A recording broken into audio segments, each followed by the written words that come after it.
Réponse.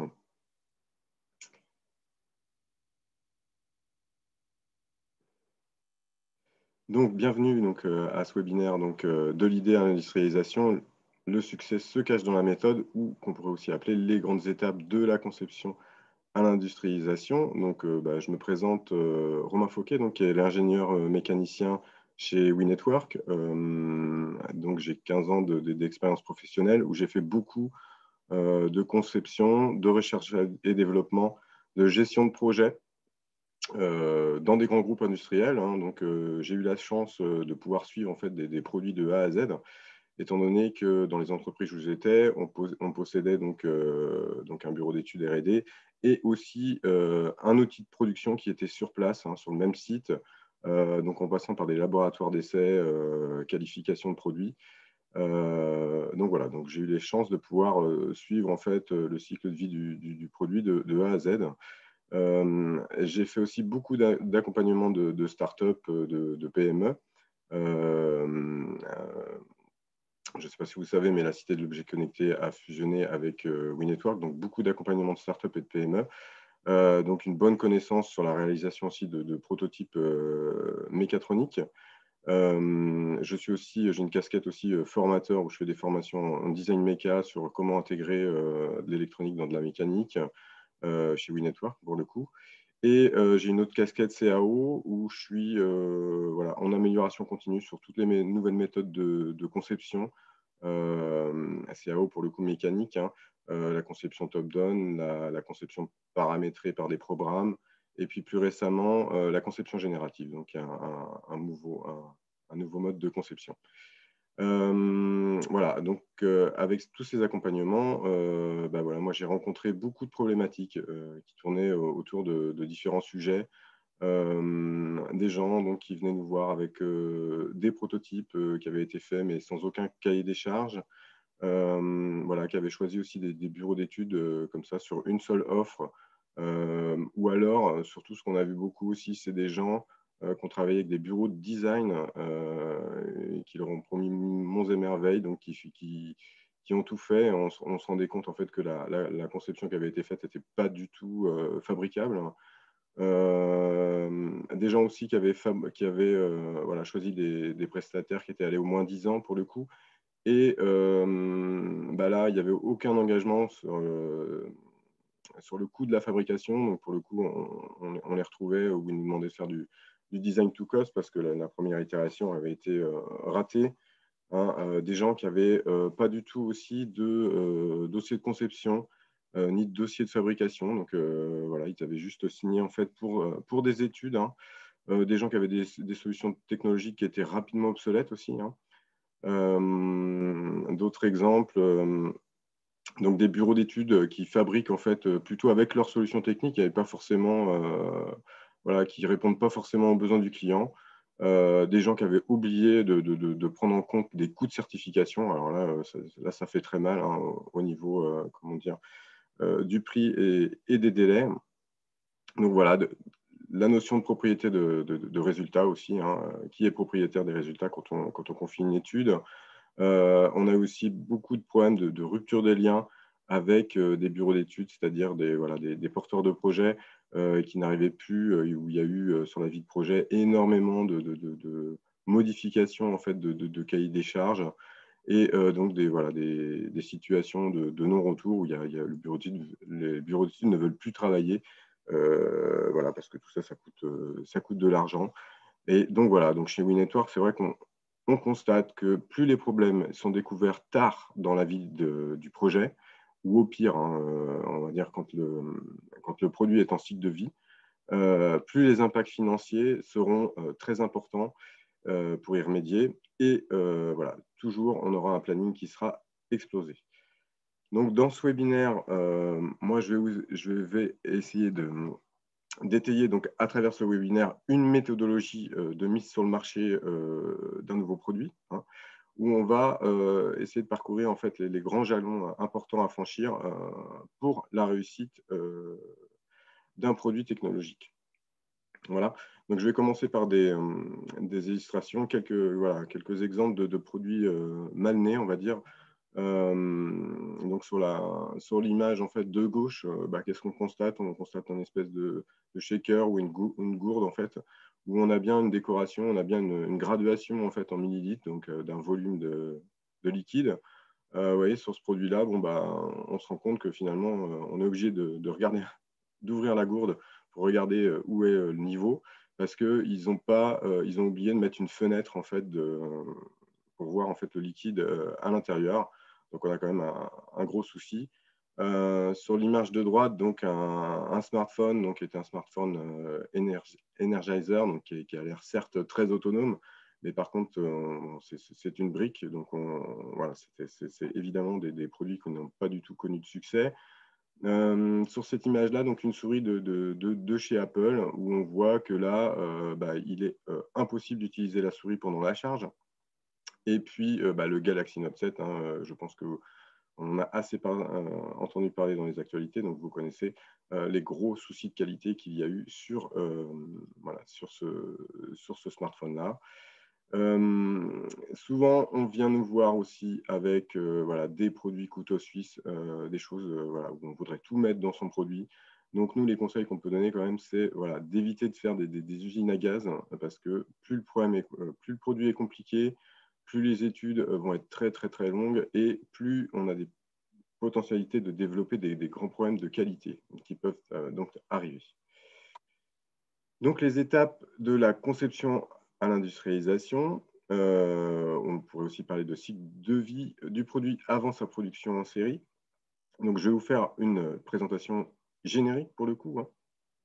Et donc, il y a certaines tâches, il faut bien rappeler qui peuvent être séquencées de manière parallèle, des tâches qui peuvent être optionnelles aussi. Donc, voilà. Donc, du côté de la créativité, du design et du concept, on va souvent démarrer un nouveau produit. Ça va souvent se démarrer par une idée qui va déboucher sur une préétude. Il va y avoir aussi une phase de design produit qui débouchera sur la création d'un POC ou d'une maquette d'aspect. À partir de ce moment-là, on pourra attaquer les études qui, généralement, donc la conception, qui déboucheront sur un prototype fonctionnel industrialisable. Donc là, on va être dans la définition des usages et des fonctions. Donc, comme je vous dis, c'est quelque chose qui est générique. Il y a des tâches qui peuvent être donc séquencées en parallèle. Je vais prendre un exemple, par exemple, pour le produit, pour les produits dans le design esthétique et prépondérant, par exemple. Donc, le design produit sera, par exemple, placé avant la préétude parce que dans ce cas-là, il aura un fort impact sur celle-ci. Par contre, évidemment, si vous travaillez donc en R&D, donc il y a le R, donc recherche et développement, donc qui va dire développement d'une gamme, par exemple. Si vous avez besoin d'étirer, de faire grandir un produit, il y a des étapes qui ne sont pas du tout à franchir. Entre autres, la préétude, généralement, c'est assez maîtrisé quand on fait du développement de gamme. Le design de produit n'a pas besoin de ça. On arrive rapidement jusqu'à la phase étude. Donc voilà. Ensuite, on a donc la partie industrialisation où on va retrouver donc les pré-séries, les bêta-tests qui vont être issus de ces pré-séries et on va surtout retrouver toute la partie certification et homologation qui est vraiment pas à négliger. Donc là, on est dans la fabrication des usages et des fonctions. Donc c'est là où on a tous les services support qui travaillent aussi, où on va se poser les questions de comment est-ce que je fabrique, quelles sont les actions à mettre en œuvre pour fabriquer en série, à quel prix, en termes de qualité, de temps. Donc voilà. Donc toutes ces briques-là, je vais vous les détailler, donc brique par brique. Donc maintenant, on va se focaliser donc, sur la partie créativité, design et concept, donc la partie rouge. Donc, lors en fait, de la création d'un nouveau produit, on a souvent, ça va démarrer par une idée, pour le coup, une idée qui va déboucher sur le cahier des charges. Donc, souvent, ce qui est préconisé quand même, c'est de faire une préétude, donc qui va déboucher donc, sur une étude de faisabilité. Donc, il peut y avoir une phase aussi de design de produit qui, là, va déboucher sur un concept, un cahier des charges de design, pour le coup, au sens esthétique du terme. Et généralement, c'est là que vont intervenir tout ce qui est POC et ou maquette esthétique. Donc voilà, donc sur ces méthodes-là, sur ces phases-là, on a différentes méthodes en fait, qui peuvent se synchroniser, entre autres le design thinking, ça peut se supplanter et se synchroniser à cette étape-là. Pardon. Ensuite viennent donc les études, donc on est concrètement dans la conception donc, du produit. Hein. Donc c'est là où les études électroniques, mécaniques, voilà, software, les études optiques, thermiques peuvent démarrer. Hein, donc les personnes donc, qui sont en charge de ces études-là, elles vont rédiger donc, des spécifications supplémentaires qui sont issues donc, du cahier des charges. Et généralement, à la fin de cette phase-là, on va proposer, justement, on va souvent avoir des prototypes fonctionnels industrialisables. À partir de ce moment-là, on pourra passer en industrialisation où vous trouverez donc la pré-série, la qualification de produits, la certification CE avec la CEM qui sera validée, ou la FCC, ça dépend dans quel pays vous voulez vendre. Et donc, généralement, après, on peut attaquer la production de masse. Donc, je vous mets quelques exemples en fait, de délais. Hein. Donc, c'est vraiment à prendre avec des pincettes parce qu'on là, on part sur un produit, on va dire, moyen, voire simple. Hein. C'est juste là pour, voilà, pour que ça soit bien clair en fait, dans la tête de tout le monde que c'est de se dire qu'on a 5 mois pour développer un produit. On commence à être vraiment dans le gros challenge. Ça dépend évidemment des outillages qui sont à mettre en place derrière ça. Mais voilà. Le développement d'un produit, c'est quand même, en fonction de sa complexité, ça peut quand même être assez long, sachant que quand on a de la certification à faire, voilà, il faut vraiment l'anticiper et le mettre au plus près, en fait, vraiment dès le démarrage de l'étude, vraiment appliquer ces bureaux d'études là-dedans. En électronique, on a certaines, voilà, par opposition, on va dire, à la mécanique, on a certains composants critiques aussi, hein, qui peuvent être, donc, on appelle des composants stratégiques. Donc là aussi, il faut bien anticiper ça, surtout des fois quand on a voilà, des prototypes à faire. Il y a des composants qui vont être très difficiles à trouver de manière unitaire.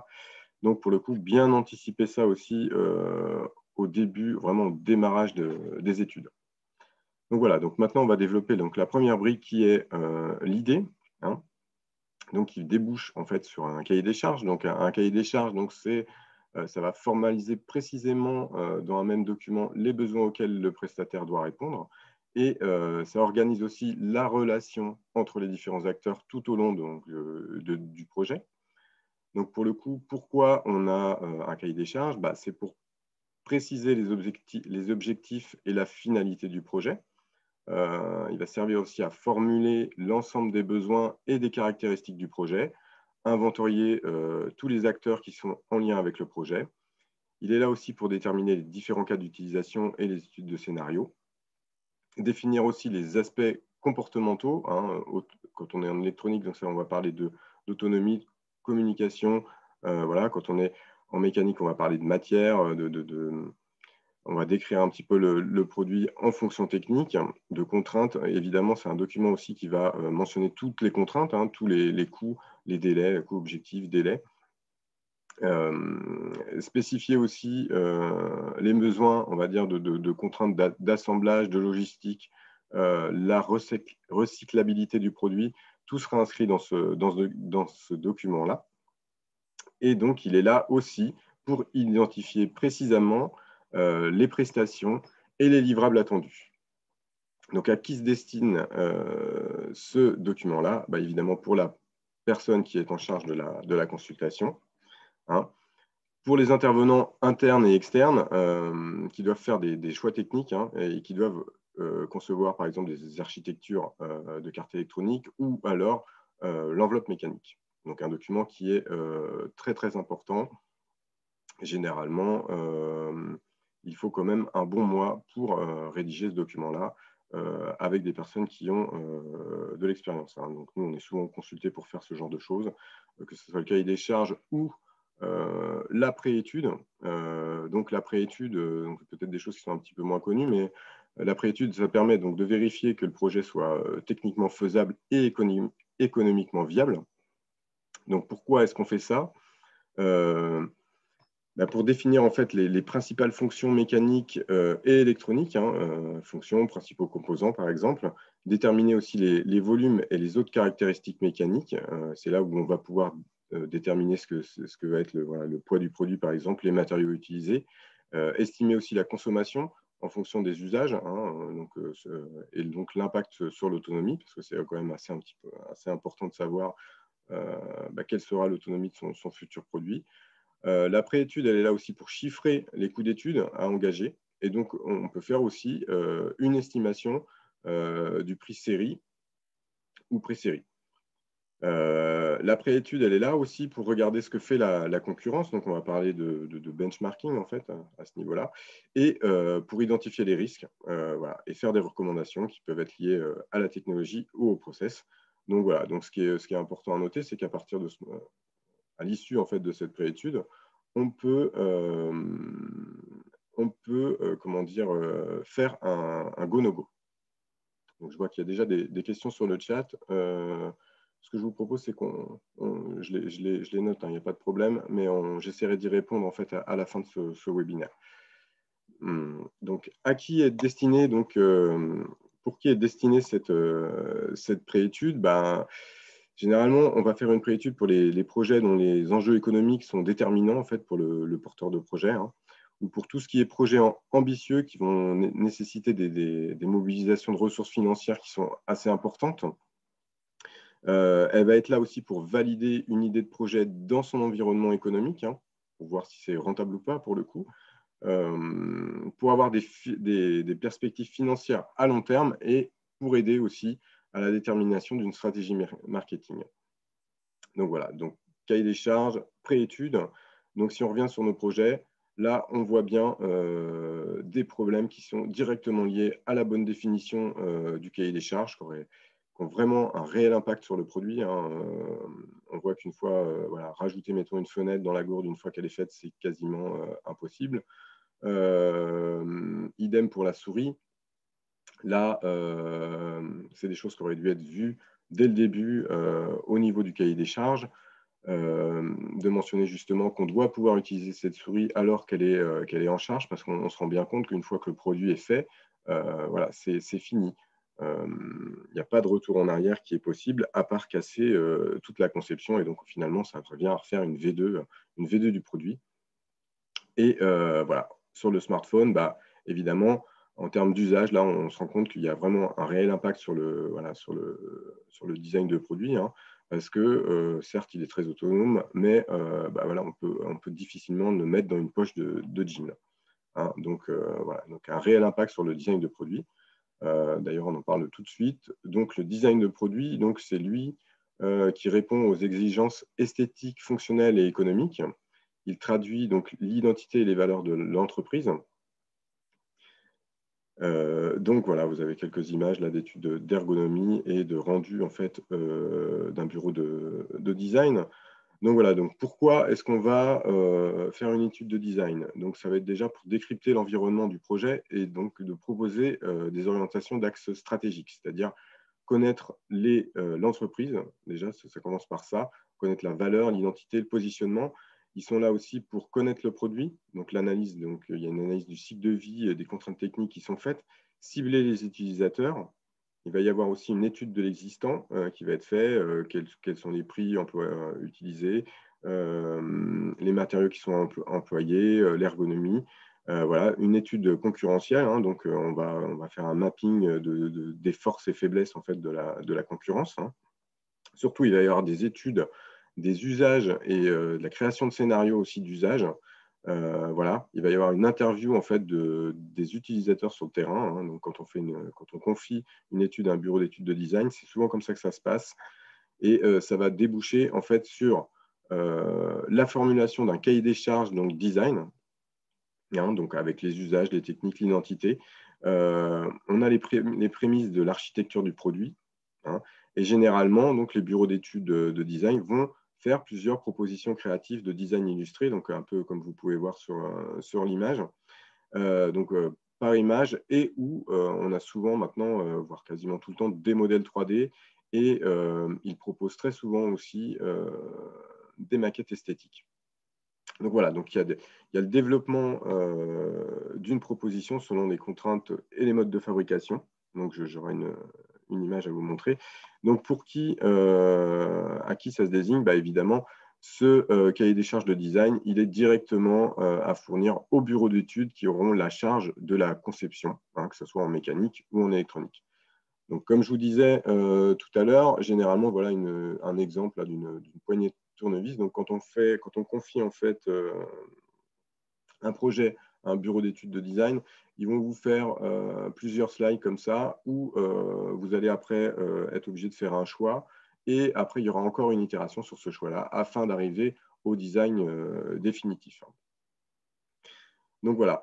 Donc souvent, en fait, à l'issue, en fait, donc ça dépend hein, s'il y a eu évidemment une étude de design, mais à l'issue, on peut parler de maquette d'aspect hein, ou de POC. Alors, qu'est-ce que c'est que ça POC, donc preuve de concept, proof of concept en anglais. Donc la preuve de concept, elle va permettre de répondre à un besoin fonctionnel et technique précis. Donc elle est là pour tester et valider les fonctions principales d'un produit à développer. Hein. Donc à ce stade, il n'y a aucune étude de design esthétique. Hein, on le voit bien là, on est sur des cartes, qui sont qu'on appelle cartes d'étagère en fait. Je perds mes mots, je suis désolé. Donc voilà, donc aucune étude de design esthétique, il n'y a pas de contraintes sur les matériaux, on n'a pas d'optimisation mécanique, on le voit bien hein, là sur la photo. Donc à l'issue de cette phase-là, évidemment, il n'est pas possible de démarrer sur une fabrication en série. On est obligé de passer par une phase de conception de bureau d'études où on va avoir l'optimisation du hardware, voilà, des antennes s'il y a de la radio, de la mécanique, de l'intégration, du logiciel. Voilà. On a aussi donc la maquette d'aspect qui est à ce stade-là aussi donc souvent issue, enfin voire quasiment tout le temps issue d'un bureau d'études de design. Donc là, il s'agit donc pour le coup d'une pièce mécanique qui va représenter le design définitif de ce qui va être le futur produit, mais sans aucune fonctionnalité. Donc puisque l'objectif c'est vraiment de valider en fait l'aspect du produit, voire l'ergonomie. Donc, ce type de prototype, c'est généralement utilisé dans les campagnes de marketing et de communication, souvent pour tester le retour des utilisateurs. Alors, je vous parle de ça, pourquoi? Parce que ce genre de maquette, ça peut vite coûter quelques milliers d'euros. Donc, c'est aussi des choses à intégrer en fait, dans le budget du projet avant d'attaquer en fait, les phases d'études. Hein, pour le coup. Donc, les phases d'études, on y arrive. Donc, phase de conception du produit. Hein. Donc des choses, je pense, que vous connaissez. Donc là, on est sur des phases qui sont confiées au bureau d'études. Donc là, on va avoir une expertise du cahier des charges et de l'existant, hein, pour le coup. Il va y avoir toute la définition des matières et des composants qui sont nécessaires à la conception électronique, mécanique, soft du produit. Et les bureaux d'études sont là pour accompagner jusqu'à l'obtention de la certification CE ou FCC. Ça dépend. Donc, ce qui est important, c'est quand même de noter que le succès d'un projet va dépendre aussi de la bonne coopération entre les différents BE hein, et voilà, de la bonne connaissance aussi des contraintes des différents métiers. Hein. Donc souvent, il faut quand même acquérir le langage en fait, hein, pour communiquer avec les différents bureaux d'études, parce que là, évidemment, on ne peut pas être bon partout, on ne peut pas avoir des compétences partout. Donc voilà, donc pour ça, il y a il y a quand même des formations. Hein. Nous, on a 2 formations qu'on propose chez WeNetwork justement pour acquérir ce langage-là. Ça dégrossit bien le terrain et ça permet justement d'avoir des bons dialogues avec les BE. Donc là encore, au niveau des études, on peut encore trouver des phases de go-no-go. Donc au niveau de comment dire, de comment c'est fait, vous allez souvent trouver des phases, enfin des grands jalons qu'on va appeler Preliminary Design Review ou Critical Design Review, qui vont être des grandes revues de conception où évidemment les porteurs de projets participent activement. Et c'est là encore qu'on peut dire oui, est-ce qu'on lance, est-ce qu'on va se lancer dans les outillages, est-ce qu'on va investir? Voilà, on a encore des phases de go-no-go à ce niveau-là. Donc, quels sont les livrables? Donc, on est vraiment à la fin de la phase d'étude, on est vraiment au début en fait, de la phase d'ADUS. Hein. Donc, généralement, on peut avoir un ou plusieurs prototypes industrialisables. Évidemment, ce qui est obligatoire, c'est d'avoir des dossiers techniques. Hein. Donc, on va en parler après, avec plan, nomenclature, fichier. Mais aussi des plans de test. Aussi, on peut avoir des plans de conception de bancs de test quand on est voilà, dans le bureau d'études électroniques. Et donc là, pour rebondir avec ce que j'avais dit au début, il faut être vraiment attentif quand on signe des contrats à la propriété des résultats. Voilà, qui est-ce qui est propriétaire des résultats de la CAO complète, par exemple, et donc des dossiers techniques. Donc le dossier technique, lui, il est là pour regrouper l'ensemble des informations nécessaires à l'industrialisation, donc des cartes électroniques et puis des ensembles mécaniques. Donc pour le coup, qu'est-ce qu'on va retrouver? Donc des nomenclatures, un bon build of material, tout ce qui est spécification PCB quand on est en électronique, des fichiers de placement, des fichiers CAO aussi du PCB et tout ce qui est liste des exigences. Pour le coup, pour les parties méca, on va trouver tout ce qui est nomenclature, plan d'assemblage, plan de détail, hein, qui est le plan de définition en fait, de toutes les pièces, hein, aussi les moyens de fabrication de ces pièces. Et c'est là qu'on peut aussi retrouver tout ce qui est notice et fiches techniques aussi, qui peuvent être dédiées à certains composants un petit peu spécifiques. Donc là, voilà, donc généralement les livrables, donc le dossier technique et plusieurs prototypes qui sont fonctionnels et industrialisables. Donc à ce stade-là, l'industrialisation peut donc commencer lorsque le prototype fonctionnel est industrialisable. Donc voilà, donc qu'est-ce que c'est que cette notion en fait de prototype fonctionnel? Donc le prototype fonctionnel, là vous voyez une image en fait d'un éclaté, on va dire, hein, d'un prototype. Donc, ça va être, c'est souvent des choses qui sont utilisées de manière itérative lorsqu'on fait de la conception. Donc là, c'est un exemplaire incomplet et non définitif de ce que pourra être le produit ou l'objet final. Hein. Donc, on est sur des étapes de conception. Donc, ça va permettre de valider tout ce qui est choix technique, hardware et puis et mécanique. On peut encore à ce stade-là, sur les prototypes fonctionnels, apporter des modifications. Hein. C'est un produit donc, qui est plus ou moins abouti selon la maturité du développement. Évidemment, ce n'est pas un produit qui est commercialisable et non nécessairement fabriqué sur la ligne de production définitive. D'accord? Donc, on est vraiment là pour tester de manière itérative certaines fonctions, voir la montabilité du produit, parce que c'est quand même assez important d'avoir une bonne montabilité de produit, quelque chose qui est simple et qui respire la santé, parce qu'on sait que c'est des postes de coût qui sont très importants. Le prototype industrialisable, lui, pour le coup, donc, il est représentatif du produit industriel, hein, donc, du produit qui sera produit en série et sur lequel seront appliquées toutes les techniques et tous les procédés industriels. Donc, les pièces mécaniques, elles sont toutes définies, donc issues des plans de détail, mais on n'est pas encore obligatoirement sur des outillages finaux et des processus de décoration définitifs. Hein. C'est-à-dire que, voilà, par exemple, les moules, quand on est en plasturgie, ne sont pas forcément lancés. Donc, du coup, ce sont des produits qui ne sont pas non plus commercialisables et qui ne sont pas encore nécessairement issus de la ligne de production définitive. Mais la différence par rapport au prototype fonctionnel, c'est que là, on est sur une conception qui est figée. C'est-à-dire qu'on a voilà, tous les plans sont OK, on n'a plus de modification de la conception, on a passé ce jalon qui est la conception figée, on ne revient plus dessus. Maintenant, le but, c'est de fabriquer. Hein. Donc voilà.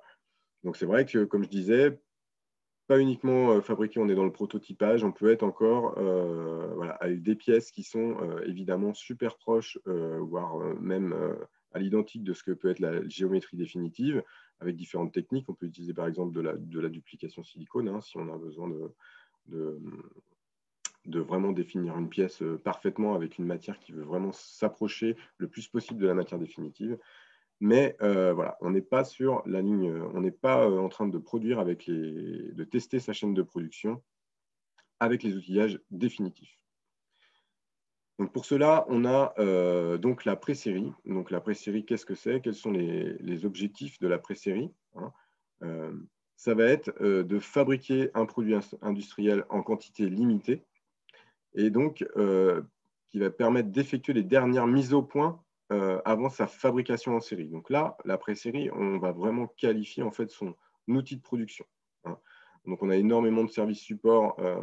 Donc, par exemple, si on prend le service appro, donc consulter les sources d'approvisionnement pour les différentes quantités. On va tester l'ensemble du processus de fabrication, la méthodologie d'assemblage. On va avoir tout ce qui est test et mise au point, moyens de réglage et de test pour le coup. Donc, c'est là qu'on va commencer aussi à avoir vraiment un affinage de ce qu'est le coût de son produit à ce niveau-là. On va pouvoir aussi utiliser des produits, hein. On va pouvoir fonctionner en fait la pré-série. Il y a plusieurs produits qui pourront être utilisés pour réaliser des tests de robustesse, donc de qualification de produits aussi à ce niveau-là. Donc on va avoir tout ce qui est contrôle des caractéristiques électroniques et de ses dérives en fait aussi, hein, tout ce qui est communication, autonomie, température, tout là, il y aura une phase de qualification aussi. En termes de mécanique, on est plus sur du contrôle de robustesse et caractéristiques mécaniques, hein, tout ce qui est dimensionnel, chute, études climatiques. Donc ça dépend vraiment en fait du cycle de vie des produits. Par exemple, si vous faites des produits, voilà, dispositifs médicaux, là on a un cycle qui est beaucoup plus long, mais voilà. On est obligé, il y a plusieurs produits qui pourront être confiés donc, à ce stade-là, au niveau de la pré-série, à un organisme de certification. C'est vraiment le cas des dispositifs médicaux. On est obligé en fait, d'avoir des produits qui sont vraiment issus de cette pré-série afin de les confier à des organismes notifiés. Donc justement, les organismes notifiés, donc le marquage CE. Donc le marquage CE, c'est donc un préalable à la mise sur le marché d'un équipement dans l'Union européenne, hein. Je pense que énormément de personnes connaissent ça. Maintenant, il atteste donc le respect de l'ensemble des directives lui étant applicable pour garantir la sécurité des biens, des animaux et des utilisateurs et limiter aussi l'impact sur l'environnement. Donc, on a voilà, des directives donc, qui vont s'appliquer donc, en fonction en fait, de la typologie de produit. Si on se met du côté des équipements électriques ou électroniques, donc on va avoir la directive CEM qui a un gros impact hein, quand même sur la conception, donc tout ce qui est directive radio, d'ondes électromagnétiques, quand on a de l'antenne, voilà. La directive RED aussi, hein, qui depuis juin 2017 va englober donc, les directives précédentes que je viens de vous citer. Donc là, on n'est pas là pour faire un cours sur qu'est-ce que c'est la CEM. Ce qui est juste, voilà, il faut bien le garder à l'esprit que de toute façon, quand vous avez un équipement électronique ou électrique, voilà, il est impératif de passer cette CEM. Et pour le coup, vous avez vu l'impact que ça peut avoir en termes de coûts et de planning. C'est vraiment quelque chose qui est à anticiper au plus tôt dans le produit. Donc, une fois qu'on a ce marquage CE, bah, pour le coup, là, on peut démarrer donc la production de masse, hein, donc l'industrialisation, qui est la mise en fabrication industrielle du prototype industrialisable, hein, pour le coup. Donc, il y a plusieurs définitions hein, sur l'industrialisation. Donc, la mise en œuvre, par exemple, des processus et de méthodes pour produire le produit en grande quantité à l'identique au meilleur rapport qualité-prix. Hein. Ça peut être, bon, évidemment, il va falloir fabriquer le produit en respectant les données clients, tout ce qui est volume, planning, coût de revient, achat des outillages, moyens spéciaux aussi, le niveau de qualité et les normes. Hein. Une autre définition pourrait être voilà, fabriquer le bon produit au bon prix. Donc, pour résumer en fait tout ça, nous, vraiment, ce qu'on conseille chez Winetwork, c'est déjà et d'une de bien valider les attentes du marché. Hein, c'est très important. Si je reprends, voilà, comment dire, le premier petit topic que je vous avais présenté, c'est-à-dire que je prototype avant de faire un cahier des charges, bah ça, on s'est quand même rendu compte que c'était généralement souvent voué à l'échec parce qu'il faut vraiment s'appuyer sur un document. Être agile autant que possible. Et donc, c'est-à-dire prototyper, par exemple, rapidement des fonctions technologiques qui peuvent être compliquées, pas forcément se focaliser sur la globalité du produit, mais plutôt le découper en fonctions techniques et regarder ce qui peut poser problème. Vraiment appréhender le développement du produit comme un projet du génie civil. C'est-à-dire que là, vraiment aussi consulter des prestataires qui vont être adaptés à votre projet. Évidemment, on ne va pas confier de la plasturgie, par exemple, à un bureau d'études qui est spécialisé dans de la tôlerie. Définir scrupuleusement donc, les performances fonctionnelles à atteindre, pour le coup. Donc, vraiment insister sur le détail dans le cahier des charges. Donc, savoir aussi piloter une équipe pluridisciplinaire. Donc là, pour le coup, c'est de ne pas hésiter à définir un chef de projet externe à la société, parce que, ou à minima de l'assistance à maîtrise d'ouvrage, parce que pour le coup, ça permet d'avoir un œil extérieur un petit peu, et donc ça peut aider. Anticiper donc les délais incompressibles. Donc là, comme je vous parlais de la CEM, de vraiment l'impliquer au plus tôt dans les études. Et évidemment, anticiper les investissements. Donc, donc une préétude pour ça, elle peut être vraiment pas mal. Pour tout ce qui est faisabilité technico-économique. Donc, on conseille vraiment de le faire au plus tôt pour vraiment consolider les besoins financiers. Je parlais de tout ce qui était maquette et prototype, des choses comme ça. Tout ça, c'est des choses qui coûtent vraiment de l'argent. Donc, il faut vraiment anticiper ça au début du projet. Donc voilà, donc maintenant, je vois qu'il y a déjà des questions. Donc, comme je vous disais, c'était vraiment une présentation très générique. Donc, n'hésitez pas sur le chat. Je vois déjà une question d'Antoine. Bonjour. Dans quelle mesure détaillez-vous l'utilisateur du produit dès ce cahier des charges? Eh bien, dans le cahier des charges, en fait, on a quand même des chapitres de l'usage du produit. Alors, je ne sais pas si je vais bien répondre. Au niveau de l'interface en fait homme-machine, on va décrire en fait toutes les interfaces entre l'utilisateur et le produit. Tout ça, ça doit être décrit dans le cahier des charges. Qu'est-ce qu'on utilise, quel type de bouton, par exemple? Est-ce qu'on est sur du capacitif? Est-ce qu'on est sur du bouton plutôt tactile? On va aussi avoir, un descriptif de comment est monté le produit. Ça, c'est aussi très important. Comment on va architecturer en fait tout ça. Donc, généralement, tout ça, c'est étude d'une je vois. Alors, persona, carte d'expérience, utilisateur d'un produit existant. Donc là, on est plus, en fait, je pense que sur tout ce qui est ces scénarios-là, persona, tout ça, ça va être plutôt le bureau d'études de design qui va intervenir là-dedans, parce que c'est eux vraiment qui font des campagnes en fait, d'interview en fait, sur les différentes personnes. Donc, en fait, c'est à l'issue. Donc, comme je vous disais, les tâches ne sont pas forcément séquencées comme je vous l'ai présenté de manière linéaire. On a vraiment des choses qui peuvent se trouver en parallèle. Après, ce n'est pas facile de l'illustrer sur un logigramme comme ça, mais on est plutôt sur toutes ces études de scénario, tout ça. C'est vraiment les bureaux d'études de design qui ont des bonnes compétences en fait, pour définir tout ça. Donc, je ne sais pas si je réponds à la question.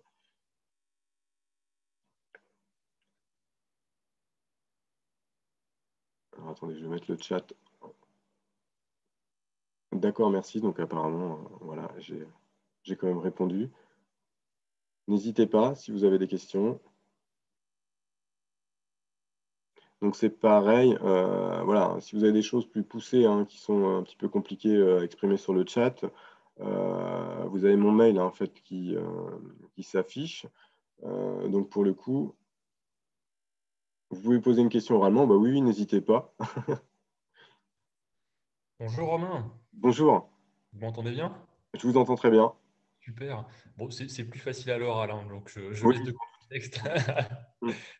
J'avais une question à propos de comment est-ce que vous matérialisez, par exemple, un nouveau produit ou une nouvelle interface sous forme schématique, sous forme d'organigramme? Je pose ma question dans le sens où moi-même, personnellement, je m'interroge entre différents modélisations d'organigrammes, notamment Ouais.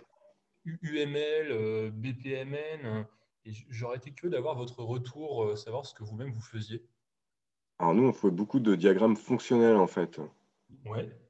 Hein. Et est-ce que vous vous basez en fait sur une norme existante? En fait, Ah c'était non, non, non, il y en a, enfin, il n'y a pas de norme, il me semble, pour ça. Donc, euh, je sais en pas. fait, en fait, je partage juste l'interrogation parce que moi-même, en fait, jusqu'à présent, je fais comme vous, c'est-à-dire que j'utilise un logiciel qui s'appelle Draw.io et je fais mes organigrammes avec. Ouais, Et parce que je souhaitais approfondir un peu le sujet, j'ai découvert, mais tout récemment, donc je ne serai pas un bon orateur pour en parler plus en détail, mais j'ai découvert qu'il existait différentes normalisations en la matière, et notamment j'ai découvert la modélisation dérivée de l'UML et une autre modélisation qui s'appelle BPMN. d'accord. Alors, moi, j'avoue que je suis plutôt, comment dire, sur l'ancienne école où on fait beaucoup de, voilà, de diagrammes fonctionnels. On va découper le produit en différentes fonctions, puis on va regarder un peu voilà, les interactions avec l'environnement, hein. Donc, Ok, l'usager, l'environnement, enfin bref, les conditions d'accord. de contraintes. Mais par contre, non, j'ai pas je ne connais pas ces méthodes-là. Après, Mais il y a encore une fois, vraiment, je les découvre tout juste et c'était juste pour savoir si toutefois d'autres les utilisaient, hein. C'était juste ça. les utiliser, ouais, ouais. Non, non, parce que voilà, on a donc les méthodes du design thinking ou comment dire, les méthodes agiles voilà, qu'on utilise aussi, euh, qui sont voilà, donc le design thinking, on est vraiment basé quand même sur le retour il y a des itérations avec le retour des utilisateurs. Ouais. C'est vraiment le but d'être au plus près des usages, en fait, hein, de répondre vraiment aux usages des produits.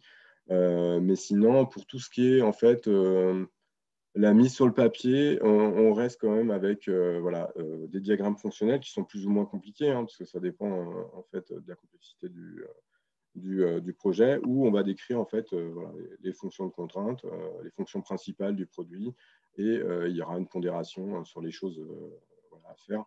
C'est vraiment ça la genèse en fait du cahier des charges, hein, où après on va décrire toutes ces fonctions contraintes, quel niveau à atteindre au niveau de ces fonctions-là. Voilà, et ça, les bureaux d'études auront à répondre de ça en fait. Et Romain, je vous pose une autre question.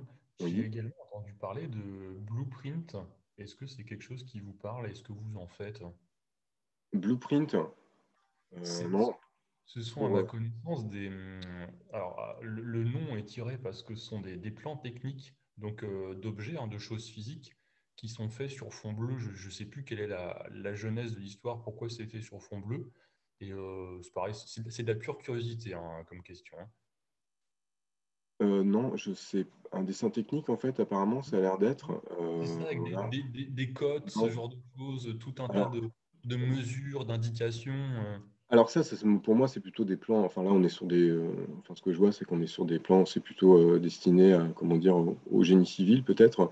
Donc, c'est vrai qu'on est sur les plans cotés. En fait, la CAO, hein, c'est pareil. La vieille école, on a le 3D. Le 3D, c'est bien joli, mais on fait rien normalement avec un 3D. On est toujours obligé de faire des plans de détail, hein, et comme des plans d'assemblage aussi avec les nomenclatures complètes. Les seules évolutions que la CAO peut avoir à ce niveau-là, ça va être plutôt, maintenant, la tendance, ça va être de tout côté, d'avoir les cotes, mais fonctionnelles hein, pour le coup, sur les modèles 3D. C'est-à-dire que voilà, ça tend à vouloir se passer de papier, se passer de plan, mais par contre, on a la définition qui est directement sur le modèle 3D. Alors, je ne sais pas si ça répond à votre question, mais actuellement, voilà, quand on veut faire fabriquer, on a quand même, on est obligé de passer par des plans de détail, donc des choses qui sont, ben, voilà, faut savoir les faire. C'est un petit peu, comment dire, c'est pas passionnant de faire les plans de détail, mais c'est vraiment nécessaire à la fabrication. C'est vraiment D'accord. aussi un plan, c'est quelque chose qui contractualise les choses. Ok. Là Euh, où un modèle 3D, on aura toujours un risque, d'accord.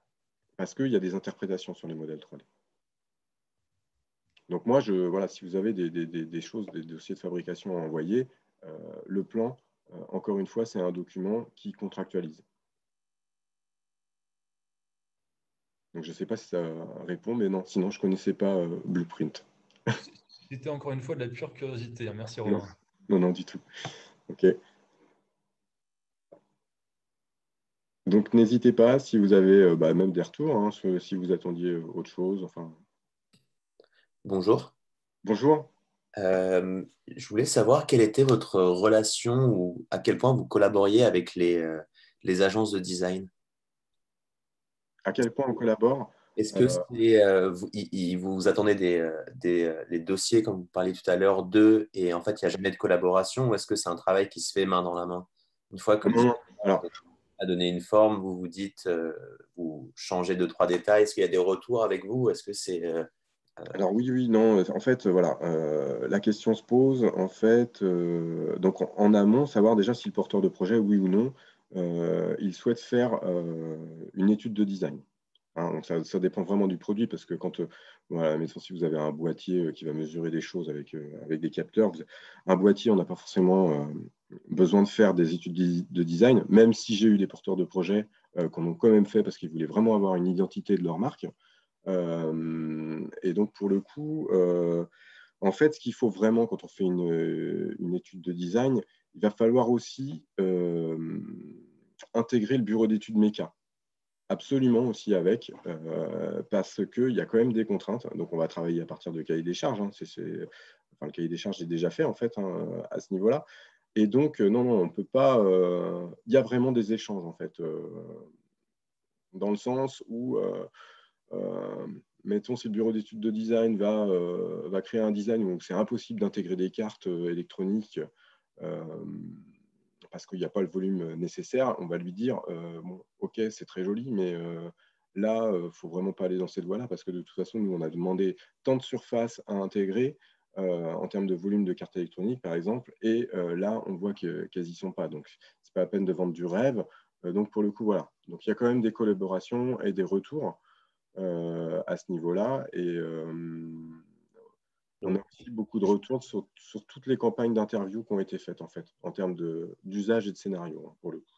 Donc, en fait, ce que vous dites, c'est que plutôt la collaboration entre les deux entités se fait, mieux le projet se porte. Ouais, ouais, tout à fait.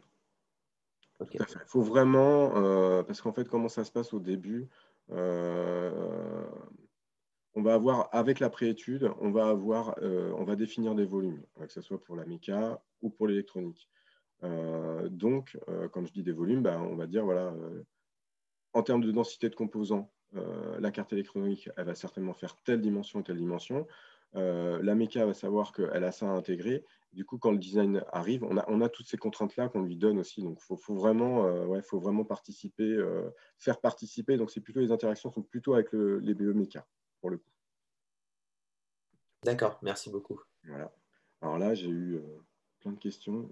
Il faut que je raccroche les wagons. Sur le diagramme décrivant les différentes phases de dev, quels sont les rapports de temps entre ces différentes tâches, par exemple? Quel est le temps, quel est le temps associé à la phase bêta test? Donc là, on est à la fin. euh, les bêta tests, on est à la fin de pré-série, hein, c'est ça? Ça va être les produits qui sont issus en fait de la. Je ne sais pas si c'est Monsieur Blanchard qui a posé la question. Je ne sais pas s'il peut prendre la parole pour préciser un petit peu. Les bêta-tests, donc, sinon, voilà, c'est des produits qui sont issus des pré-séries. Mettons, si on a une équipe de montage, on peut leur mettre des bêta-tests dans les mains pour Oui. qu'on ait encore un Vous retour m'entendez? d'expérience. Oui, je vous entends. Oui, ma question, oui, c'était sur la phase de. Enfin, c'était assez global parce qu'en fait, le diagramme, il est linéaire. Les tâches sont représentées par des cases un petit peu équivalentes en termes de taille. C'était plus Ah oui, donner une échelle d'importance en termes de temps à passer entre les différentes tâches. en termes de temps, ouais, ce que je vous ai mis. Alors attendez, je vais revenir en arrière pour le coup, pour remettre à tout le monde le visuel. Mais là, en termes de temps, pour le coup, c'est très, très variable quand même, parce que ça dépend vraiment des produits à développer. Quand on a quelque chose, attendez, je me remets sur la bonne diapo. Voilà. Donc c'est vrai qu'il n'y a pas d'échelle de temps en fonction de, comment dire, des cases.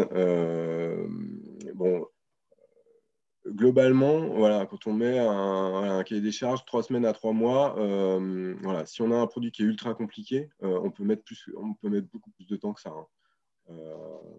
Voilà, mais quand je vous parle d'un produit compliqué, si voilà, quelque chose qui va, mettons un bras de robotique ou des choses comme ça, on peut mettre plus de 3 mois à faire le cahier des charges. Et pareil voilà, pour les préétudes. Et pour la phase de bêta-test, justement, Alors, quelle les est bêta-tests, pour vous une bonne phase de bêta-test en termes de… alors, les bêta-tests, pour moi, on est sur des produits qui sont donc issus de la pré-série, hein, qu'on ne peut pas encore franchement vendre parce qu'on n'a pas eu forcément le retour en fait, de tous les labos d'homologation et de certification. Pour le coup, c'est quand même des produits, donc on sait quand même qu'ils seront certifiés, hein, ce n'est pas le problème. C'est des produits, mettons si vous avez des agences de montage, hein, c'est des produits qui vont plutôt être utilisés pour tester ça, en fait, comment dire, tout ce qui est notice de montage, des choses comme ça, si vous avez des produits à intégrer avec d'autres éléments. On va donc donner des bêta-tests, comme ça va permettre aux monteurs aussi de se rendre compte du travail qu'ils ont à faire là-dessus. Là-dessus, si vous avez des notices de montage, on va évidemment qualifier ces notices de montage. Est-ce qu'il manque des trucs? Est-ce qu'il ne manque pas de trucs? Ils sont aussi utilisés pour vraiment qualifier toute la complétude de la commande. Parce que voilà, si vous avez des produits qui sont synchronisés, mettons, on a le produit, on a la visserie qui arrive à côté, on a des choses comme ça. Donc, c'est vraiment à ça qui servent les bêta-tests. Généralement, quand le produit est homologué sans modification, à ce moment-là, ils peuvent rester en place. Mais sinon, on sera obligé de les redémonter pour comment dire, les remplacer par des produits qui sont conformes, quoi. Ouais, tout à fait. Okay. Hein, donc, cette phase de bêta-test, en fait, en tout cas en termes de produits, on va être là pour qualifier les autres acteurs, en fait, à ce niveau-là. Voilà, je ne sais pas si j'ai répondu complètement à la question. Si, c'est bon. Si. Merci.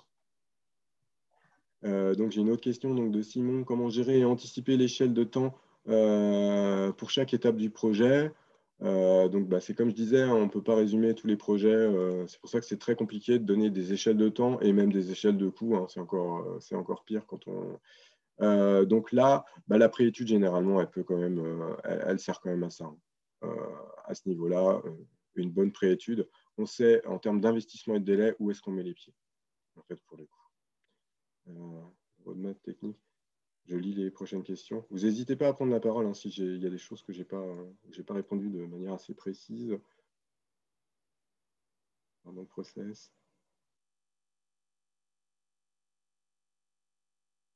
Attendez, je vais essayer de la lire.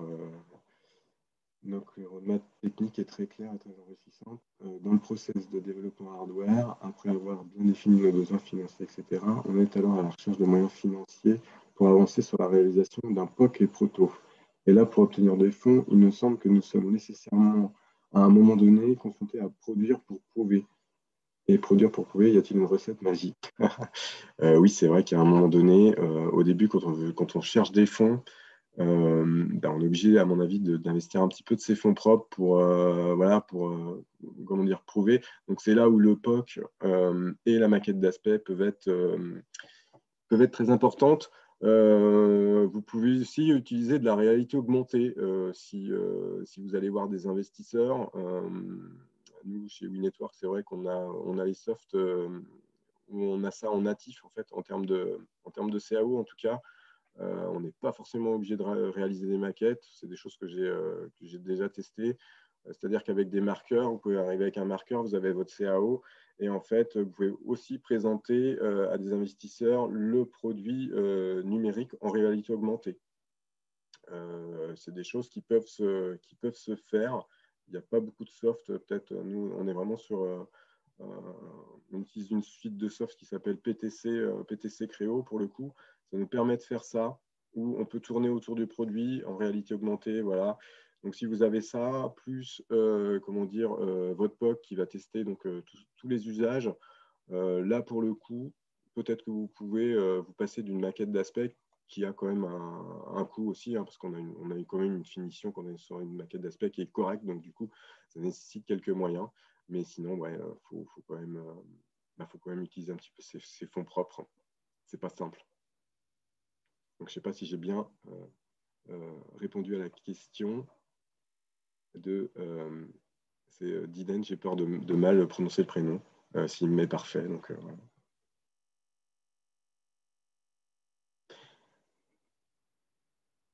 Donc, pour le coup, n'hésitez pas, si vous avez des choses qui, comment dire, vous reviennent, vous pouvez, je vais remettre, comment dire, le dernier slide où vous avez mon mail. Voilà. Donc, vraiment, moi, mon conseil, hein, c'est vraiment de ne pas négliger les phases qui sont en amont. C'est de là que tout se passe.